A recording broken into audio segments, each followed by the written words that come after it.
Hello everyone, বেশ কিছুদিন আগে চলে গেছিলাম মেলাতে। এই দেখতেই পাচ্ছ এখানে সবাই সোয়েটার জ্যাকেট পরা, মানে এখনো ঠান্ডা ছিল সেই দিনকে। তো এখন তো গরম পড়েই গেছে যখন এই ব্লগটা আমি পোস্ট করছি। তো এখানে আমি, দিদি, রিয়াম এবং ছদ্দি ভাই আমরা টোরাতে উঠেছি। ওখানে কেউ সেরকম মা মাসি ওরা কেউই ওঠেনি, মেশো তো কোনোটাতেই ওঠেনি।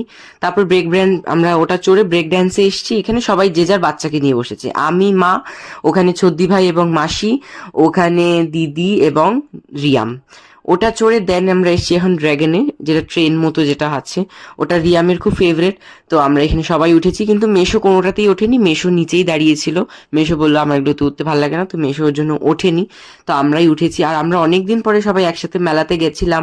তো খুব মজা করেছি, খাওয়া দাওয়া করেছি, খুব মজা হয়েছে। আর ওদিনকে মানে উইকডেসে গেছিলাম ঠিকই, কিন্তু ওদিনকে মারাত্মক ভিড় ছিল, কেউ বলবেই না ওটা উইকডেস ছিল। খুব ভিড় ছিল। আর ওকে দেখো, ও এখনো এত বড় হয়ে গেছে, তারপরেও মেলাতে গেলে ওর এটা চাই চাই কিনে এটা ওড়াচ্ছিল। আর এটা হলো সিদ্ধ পিঠে, যেটা ভেতরে গুড় দেওয়া ছিল, আই গেস। নামটাও ঠিক বললাম কিনা জানি না। তো এইখানে হলো জিলিপি হচ্ছে। আর মেলাতে গেলে জিলিপি তো খাবোই খাবো। কার কার ফেভারিট জিলিপি সেটা অবশ্যই কমেন্ট করে জানিও। আমার তো খুবই ফেভারিট। আর তার থেকেও বেশি ভালো লাগে এই বানানোটা। আমার তো দারুণ লাগে, এই যে বানায় যে ওদের প্রসেসটা দারুণ লাগে।